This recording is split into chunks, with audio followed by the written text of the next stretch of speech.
Sonore. Viva Culture, l'actualité des arts vue par l'association Maison de la Culture du Havre. Présentée par Isabelle. Viva Culture, l'émission de la culture dans toutes ses découvertes. Bonjour à toutes, bonjour à tous et bienvenue dans Viva Culture. Je suis heureuse de vous présenter les vœux de notre association pour 2025. Nous vous souhaitons à toutes et à tous une année de découverte, de rencontres, d'espoir, d'audace et de tolérance. Aujourd'hui, c'est le goût des autres que je vous présente grâce à un entretien avec l'adjointe à la culture, Fabienne Delafosse, et c'est aussi l'instant philo. Marie-Charlotte Tessier se penche sur le Dry January, le mois de janvier, sobre, sobriété et ivresse. Madame Delafosse, bonjour. Bonjour. Alors, vous êtes adjointe à la culture et je suis heureuse de parler avec vous parce que j'ai des questions à propos du festival annuel, le festival Le Goût des Autres, qui a lieu du 16 au 19 janvier. Alors, c'est la 14e édition et j'aurais bien aimé que vous nous présentiez cette édition. Eh bien, écoutez, pour cette édition, déjà peut-être vous parler de la thématique qu'on a retenue, parce que alors on est dans l'année nationale de la mer, parce qu'il y aura un grand congrès à Nice organisé au niveau national au mois de juin, et puis qu'on a quand même une identité à la fois maritime et portuaire très forte, et donc on a décidé de retenir comme thématique histoire d'eau de mer, tout ça au pluriel, qui était l'occasion d'aborder les écrivains de marine, et puis de parler aussi d'aventures, de grandes épopées. Donc voilà, on ne va pas se contraindre. On donne toujours une thématique qui est vraiment un fil rouge, mais c'est celle-là qui a été retenue. Et puis, vous l'avez dit, donc du 16 au 19 janvier, on va retrouver, comme chaque année, pendant 4 jours, 3 soirées, plus de 90 rendez-vous, et on a cette année 120 invités qui seront avec nous pour nous faire partager à la fois leur nouveauté littéraire et nous donner envie de lire leurs très bons bouquins. Oui, mais c'est énorme. C'est énorme, oui. On a de plus en plus d'invités, mais c'est un festival qui est très identifié maintenant aussi au niveau national. On a cette chance parce que c'est un festival qui aussi pour les auteurs est un petit peu à part dans le paysage, c'est-à-dire qu'on a toujours eu cette volonté que ce soit pas un salon du livre, c'est-à-dire que c'est pas on vient, on rencontre un auteur, on prend sa dédicace et on repart. Oui, exactement. On a essayé d'avoir dans les 90 rendez-vous dont je vous parle, il y a bien sûr des entretiens, des signatures et des choses comme ça, des grands entretiens avec des auteurs, oui. Mais il y a aussi des pièces de théâtre, il y a aussi des lectures musicales et c'est aussi ça qui plaît aux auteurs et donc ils ont envie aussi de venir passer quelques jours au Havre pour nous faire partager aussi leurs histoires. Ah oui, tout à fait. Puis je crois que cette année, peut-être, le public pourra participer un petit peu. Oui, alors c'est vrai que l'année dernière, on avait eu... on a vu en tout cas ces remarques de quelques spectateurs qui nous disaient qu'ils auraient bien aimé plus interagir. Donc c'est vrai qu'on va essayer là vraiment dans les entretiens ou dans les conférences qu'on peut avoir avec les auteurs, qui est toujours à la fin un moment de questions-réponses, même si on a des animateurs qui poseront les premières questions pour mettre aussi le public à l'aise et pour que les auteurs et autrices puissent s'exprimer. Et puis on essaiera à chaque fois d'avoir effectivement des petits temps comme ça un peu plus informels d'échange avec le public qu'on avait peut-être un peu perdu l'année dernière. Ah oui, c'est ça. Oui, je crois que beaucoup de gens seront très contents de cette opportunité. Alors, j'ai remarqué aussi que, bien sûr, vous avez pu inviter des grands prix littéraires. Oui, on aura la chance de recevoir donc Kamel Daoud, le prix Goncourt 2024. Alors, c'est pas une volonté absolue chez nous d'avoir tous les grands prix littéraires, mais c'est vrai qu'on est très content qu'ils nous fassent l'honneur de venir nous voir. Mais on a une soirée d'ouverture qui sera un petit peu particulière cette année. On essaye de renouveler nos soirées d'ouverture. Oui. Il y a 2 ans, je sais pas si vous vous souvenez, on avait eu Gaël Faye et Grand Corps Malade qui avait eu un Oui. très beau duo. L'année dernière, on était sur une séquence vraiment de culture urbaine avec une battle de rap qui avait très bien fonctionné. Et donc là, on a eu l'opportunité d'accueillir la remise des prix Femina et notamment le prix Femina des lycéens, Oui. qui va permettre à tous les lycéens du territoire de venir profiter de cette soirée, parce que le goût des autres, c'est aussi pour donner envie de lire à ceux qui peut-être parfois la perdent un petit peu. Et donc comme on avait ces prix qui étaient remis, finalement le concours vient allègrement compléter, et je pense que le public havrais sera content de pouvoir rencontrer voilà, ce prix Goncourt, qui est aussi un beau symbole, je crois, d'altérité, et c'est bien là tout le cœur et l'essence du goût des autres. Oui, oui, oui. C'est le lycée François 1er cette année? Oui, c'est le lycée François 1er qui, pour la première fois, a participé au jury du prix féminin des lycéens. Donc, Voilà.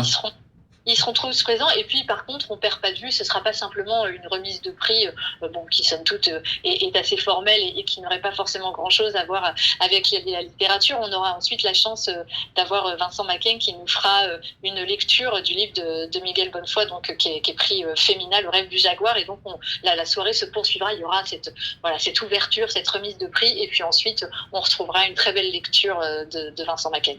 Mais cette lecture, c'est une très bonne idée, ces lectures, parce que effectivement, si vous vous souvenez bien sûr, on nous recommande toujours de lire à nos enfants le soir, et ça Oui, le c'est plus vrai longtemps que possible. exactement. Et adultes, on aime bien aussi entendre des lectures, et on a assez peu finalement l'occasion. Voilà, on peut, en tout cas pour ceux qui aiment lire, avoir ce plaisir solitaire, hein, de la lecture. Mais c'est vrai que c'est différent d'assister aussi à une lecture qui est partagée, qui est entendue, qui résonne différemment quand elle est dite soit par l'auteur directement, ou soit par des artistes qui nous font le plaisir de venir les dire pour d'autres. Ah oui, exactement. Alors j'ai vu aussi qu'il y a une session hommage.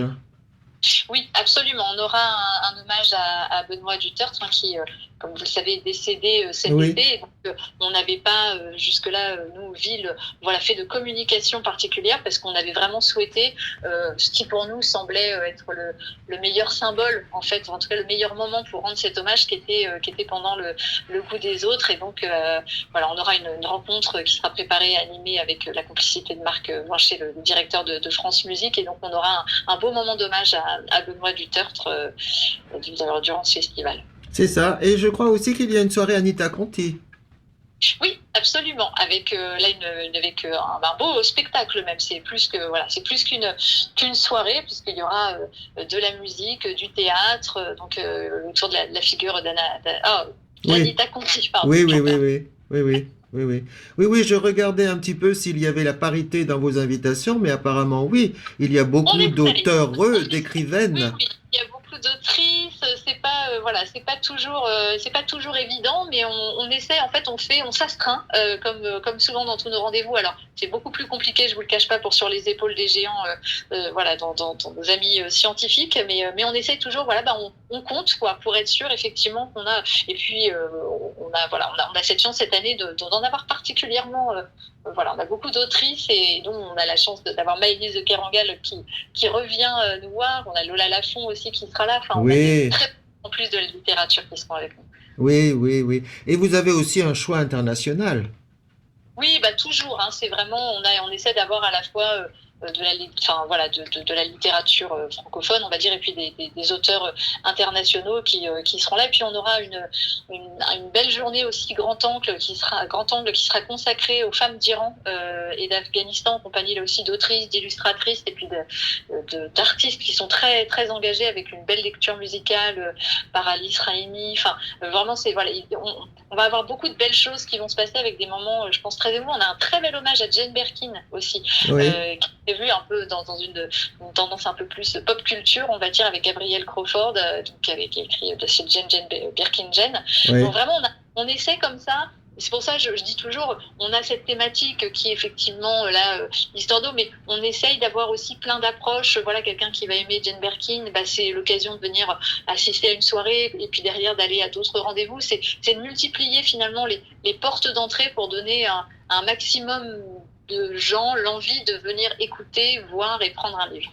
Oui, c'est vrai, c'est vrai. Alors, c'est intéressant ce que vous dites à propos des femmes afghanes et iraniennes, parce que c'est en plein dans l'actualité. C'est quel jour et quelle heure et quel lieu?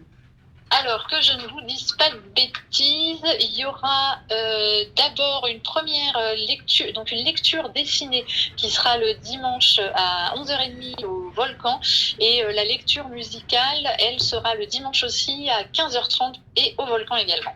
Oui, voilà, c'est ça. Oui, oui, parce que effectivement, vous allez aborder des problèmes difficiles. En tout cas, c'est de pouvoir en parler, de faire.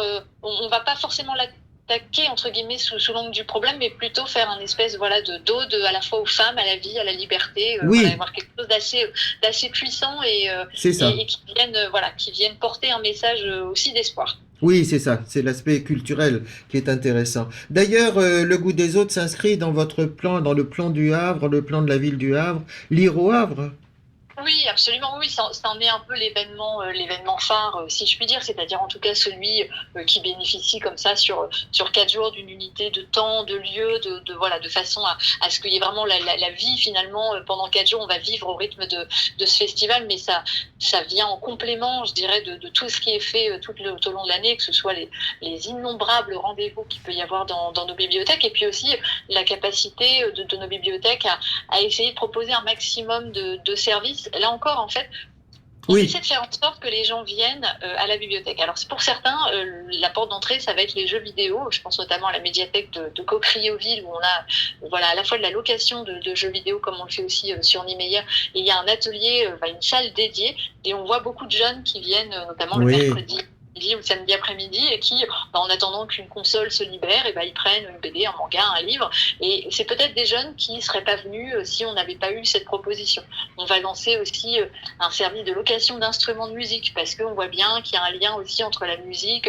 Voilà, et là encore, c'est peut-être des gens qui viendront pour prendre un instrument, qui auront l'occasion.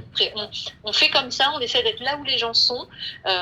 C'est ce qu'on fait quand on fait la nouvelle bibliothèque aussi Raymond Queneau, qu'on va déménager dans le centre commercial Grand et puis à Auchan, à Montgaillard.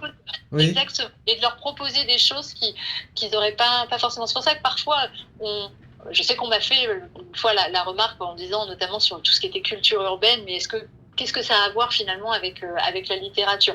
Mais vous voyez, cette année, on va avoir une soirée qui va se passer au Magic Mirror. Oui. Et en fait, c'est le fruit du produit d'une collaboration entre la maison de l'adolescent et une artiste qui a travaillé sur l'écriture, parce qu'il y a effectivement la question de la lecture, mais il y a aussi la question de l'écriture.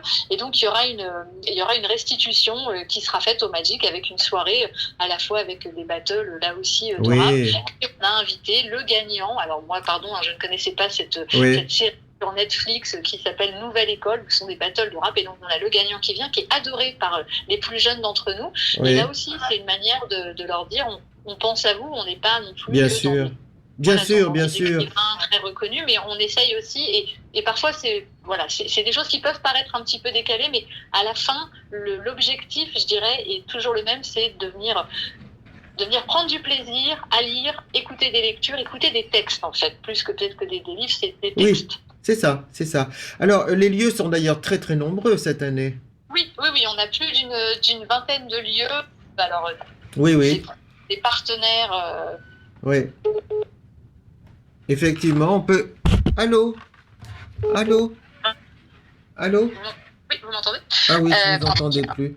Oui. Et puis on a on a deux petits nouveaux, je dirais, dans nos partenaires. On a l'école nationale de la marine. Oui. SM, qui nous fait le plaisir de nous accueillir. Alors, je profite pour les remercier parce qu'ils sont très proactifs sur tous les événements culturels qu'on peut organiser. Et c'est vrai qu'ils ont eux-mêmes, ils sont en train de développer une belle programmation culturelle, à la fois à destination des étudiants, mais aussi pour faire connaître leur école. Et puis, on a un nouveau partenaire avec la Grande École, qui est située du côté de la rue de Paris, parce qu'ils ont une très belle salle.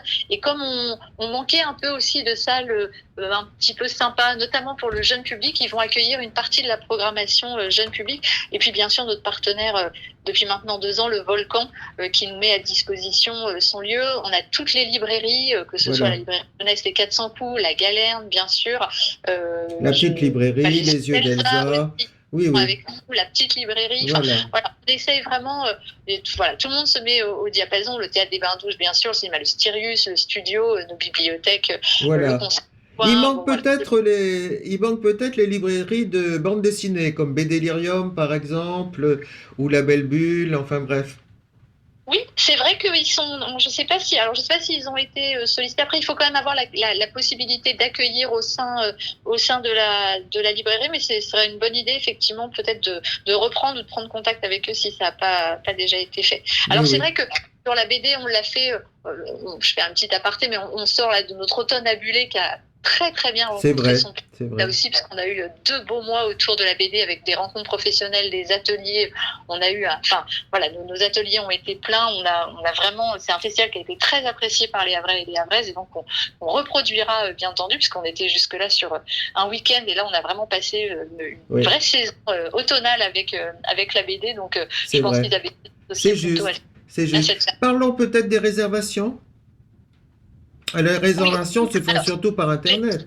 Les réservations qui peuvent se faire par Internet, mais qui peuvent aussi se faire notamment à la bibliothèque Oscar Niemeyer pour les personnes qui sont peut-être pas à l'aise avec l'outil numérique, et on peut les comprendre.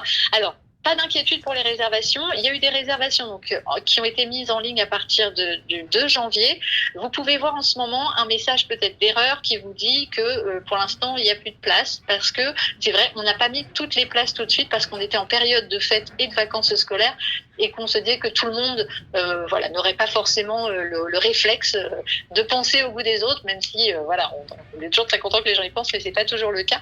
Donc on avait réservé une grande partie des places qui vont être mises en ligne à partir du 9 janvier, et là vous pouvez réserver.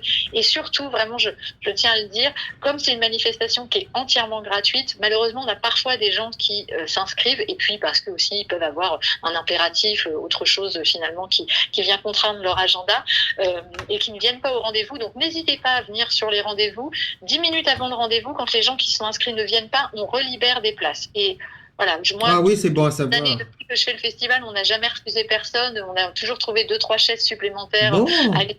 Vraiment, quand on est dans une jauge contrainte comme le Volcan, mais dans la grande salle, j'ai pas de souvenir. Oui, bien sûr. En tout cas, on arrive toujours. Donc, surtout, n'hésitez pas, même s'il y a un rendez-vous qui vous intéresse, qui apparaît complet sur le site, à vous déplacer. C'est aussi pour ça qu'on choisit de rester un peu dans les mêmes lieux, ou en tout cas très facile à faire en commun. Ça permet de passer d'un rendez-vous à l'autre, puis se dire si celui-là est plein, je vais aller à côté, puis je reviendrai après. Donc vraiment, il ne faut pas hésiter à venir sur place si vous n'avez pas pu vous inscrire. Mais encore une fois, à partir du 9 janvier, normalement, là, vous aurez encore la possibilité de vous tant mieux, inscrire. c'est une bonne nouvelle. Mais écoutez, Fabienne Delafosse, je suis très contente. Vous nous avez mis l'eau à la bouche pour ces journées de livres, de textes, d'auteurs, de création littéraire. C'est vraiment superbe. Oui, je pense qu'on va être bien. Et peut-être pour en parler juste un tout petit peu, parce qu'on n'a pas beaucoup parlé des écrivains de marine, on aura la chance d'avoir Didier Decoing et Yann Kefelec qui seront là.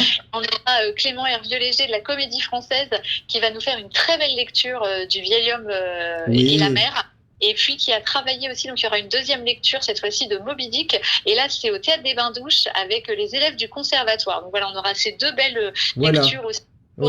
Autour de la mer, pour parler un peu de la mer quand même. Oui, bien sûr. Et Jean Genet avec Querelle de Brest. Ouais, non mais voilà, on va avoir, ça va vraiment être une très belle édition. Et peut-être signaler aussi pour les plus jeunes, on a mis dans leur cartable, avant qu'ils partent en vacances, tout le programme jeunesse, parce qu'on a édité un programme jeunesse, ça fait 2 ans maintenant qu'on fait ça pour bien identifier les séquences pour les plus jeunes d'entre nous. Et donc voilà, il y a un programme jeunesse qui existe, donc pour les parents, n'hésitez pas non plus à aller le consulter, là aussi à vous inscrire, parce qu'il se passe aussi plein de belles choses pour les plus jeunes. Oui, c'est précieux. C'est formidable. Eh bien, écoutez, merci beaucoup, Fabienne Delafosse. Et puis alors, à bientôt. À bientôt. À bientôt. Merci.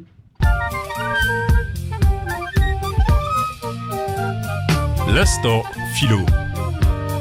Ivresse et sobriété par Marie-Charlotte Tessier. En ce mois de janvier, je voulais vous proposer quelques méditations autour de la sobriété et de l'ivresse. Du latin sobrius, la sobriété s'oppose d'abord à l'ébriété, qui désigne l'état de celui qui a bu trop d'alcool, qui littéralement a abusé du breuvage, qui en est rassasié, bourré.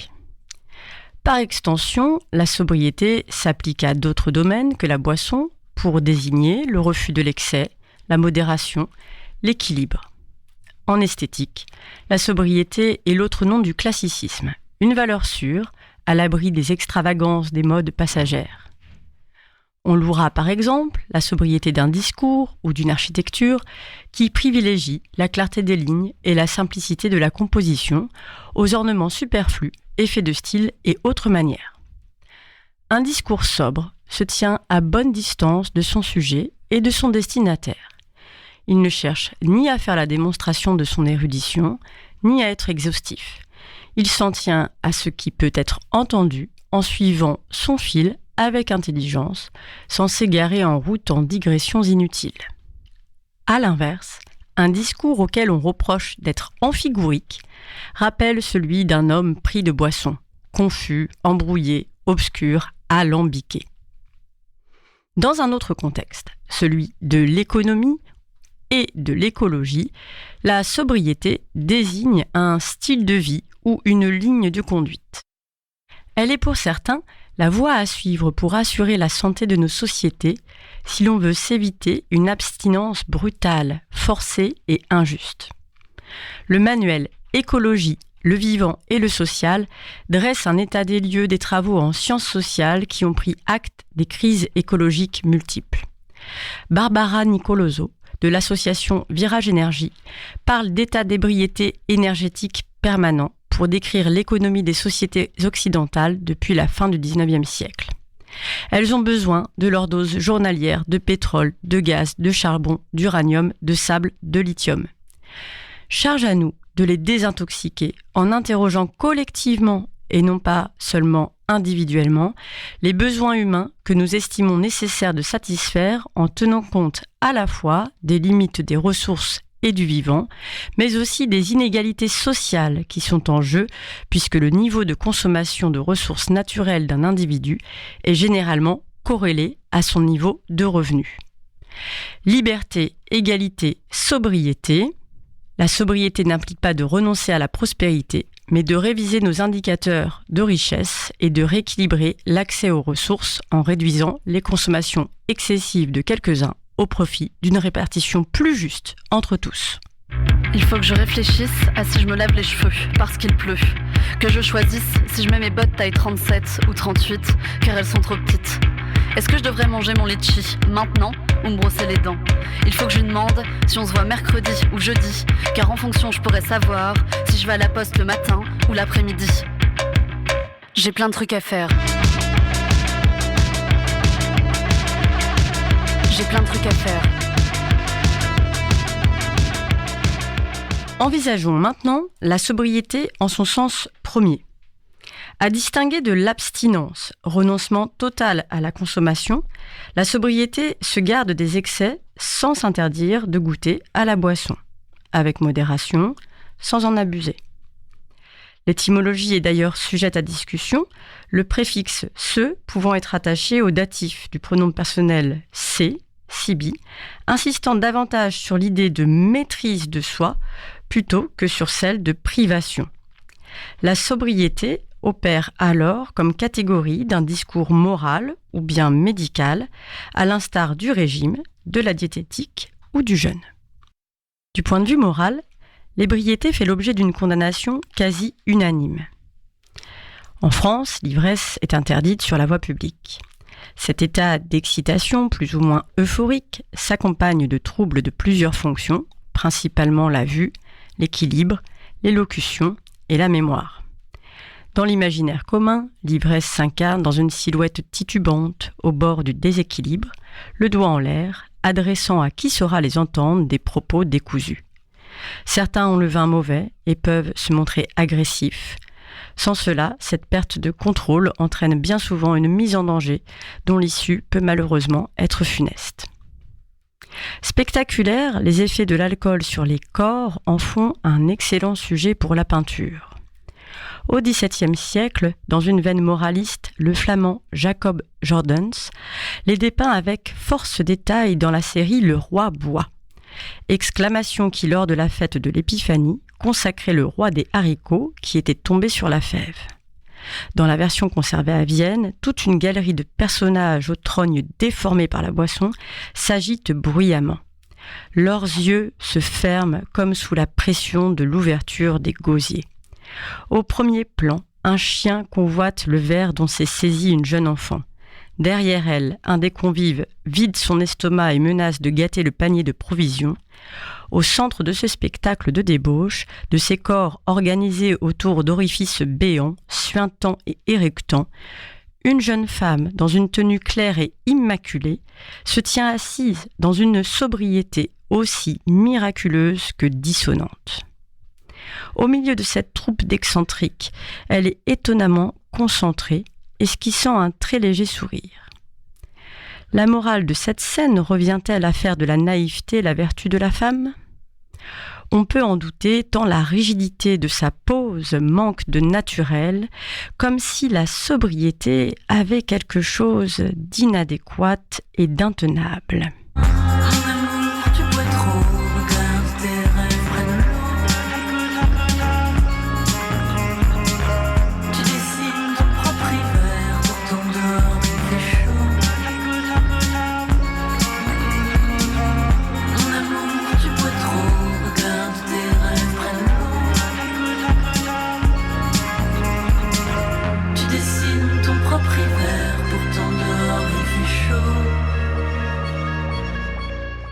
Je voudrais m'arrêter sur cette idée de sobriété incorrecte ou inadéquate que Gregory Bateson prit pour point de départ d'une théorie de l'alcoolisme.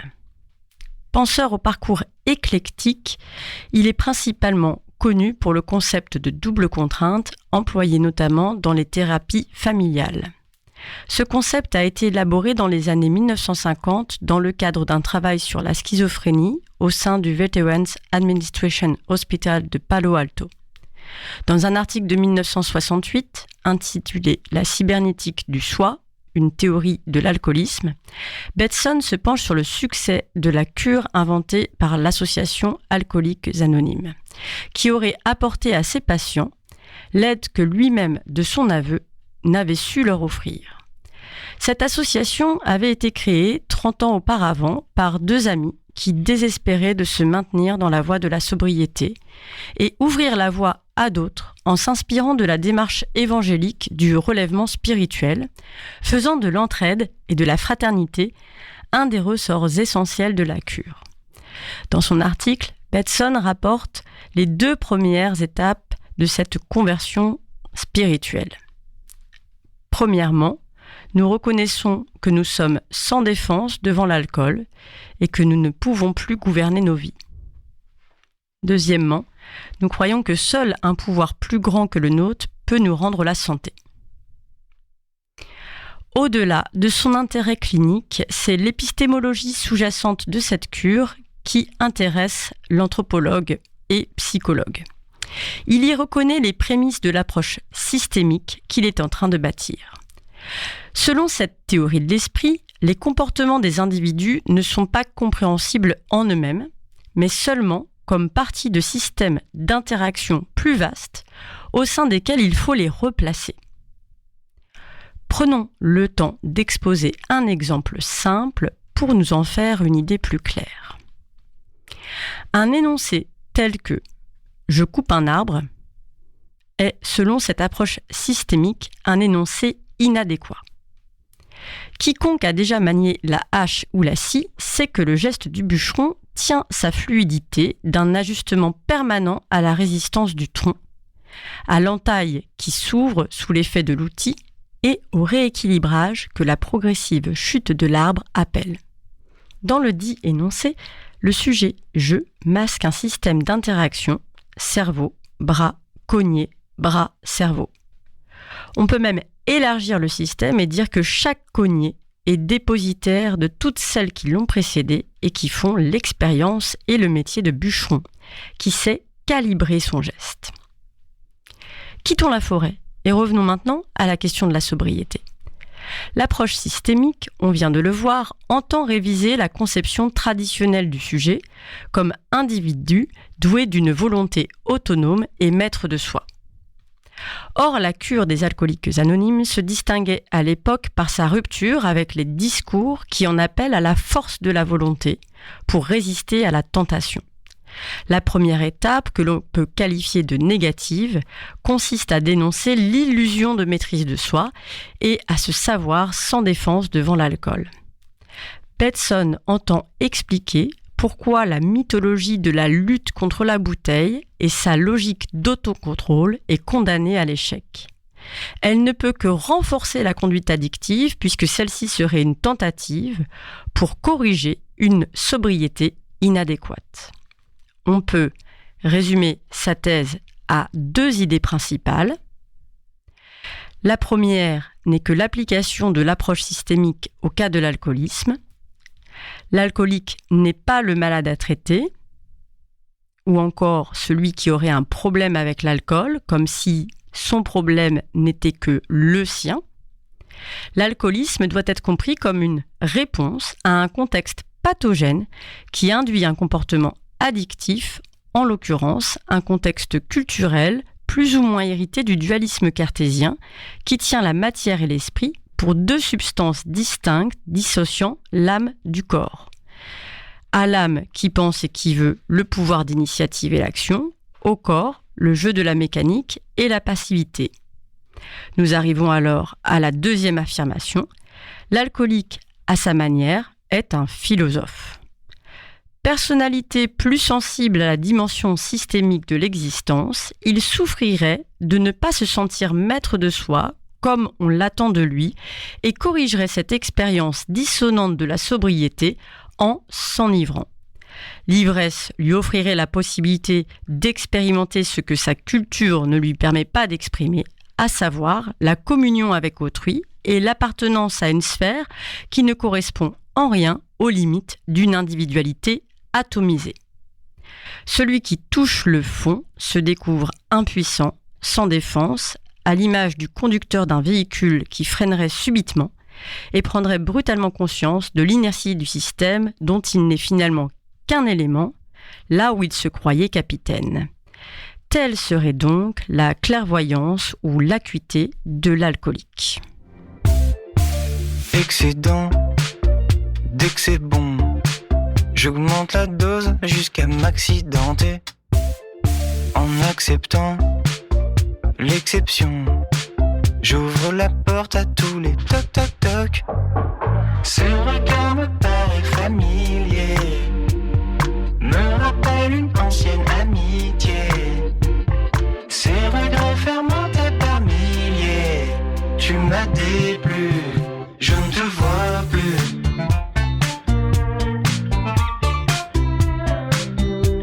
Et tout va bien depuis que je ne te vois plus.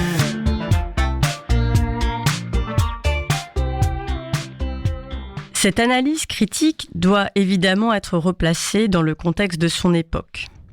Heureusement, nos institutions de soins ont aujourd'hui d'autres réponses à apporter que la culpabilisation dénoncée par Bateson.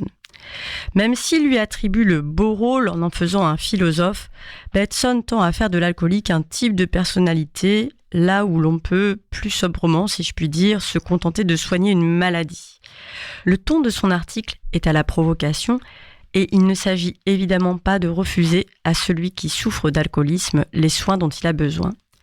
Reste que l'approche systémique nous invite à prendre du recul et à saisir nos pratiques autrement que comme l'effet de choix individuel.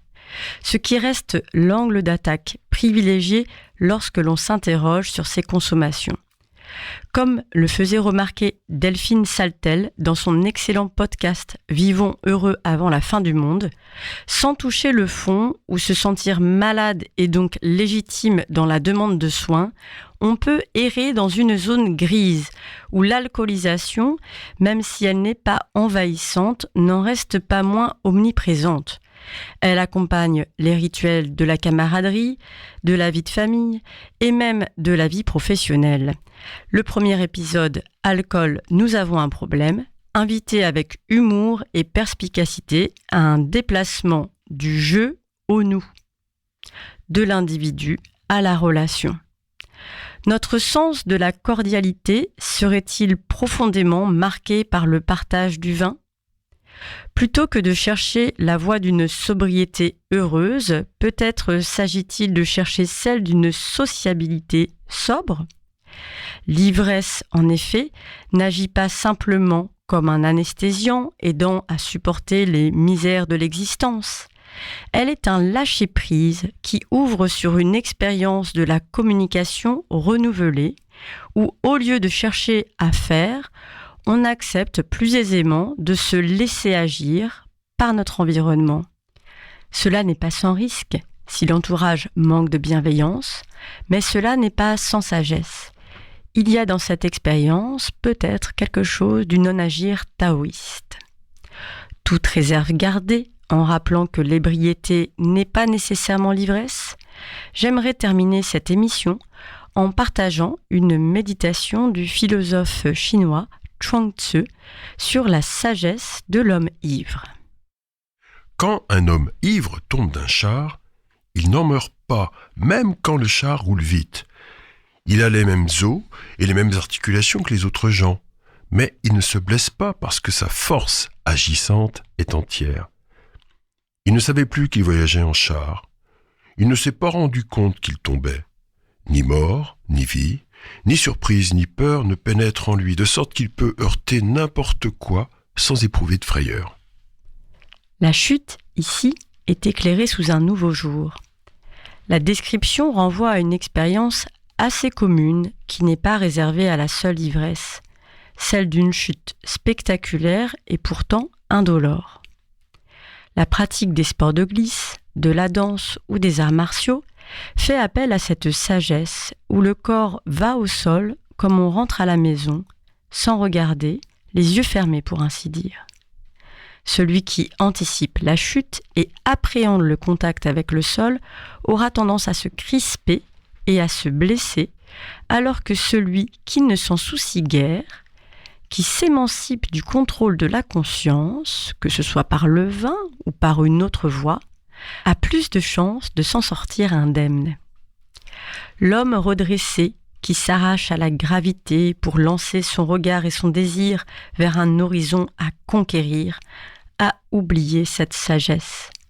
Poursuivant son destin individuel, il s'est coupé de ce qu'il est véritablement, en tant qu'il participe au mouvement de toute chose. Au contraire, l'inconscience de l'ivresse permettrait à l'être entier d'agir. Alors, la sagesse est-elle du côté de la sobriété ou de l'ivresse ? Nul doute que la sobriété puisse être joyeuse. Cependant, si elle est portée par le souci de contrôle de soi et de son image en société, elle est aussi trompeuse que peut l'être l'ivresse qui altère le jugement.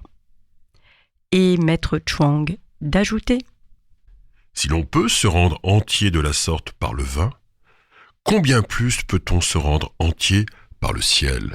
Parce qu'on est bien dans ces jardins, loin des engins. Pas besoin de sous pour être bien, pas besoin de vin pour être sous.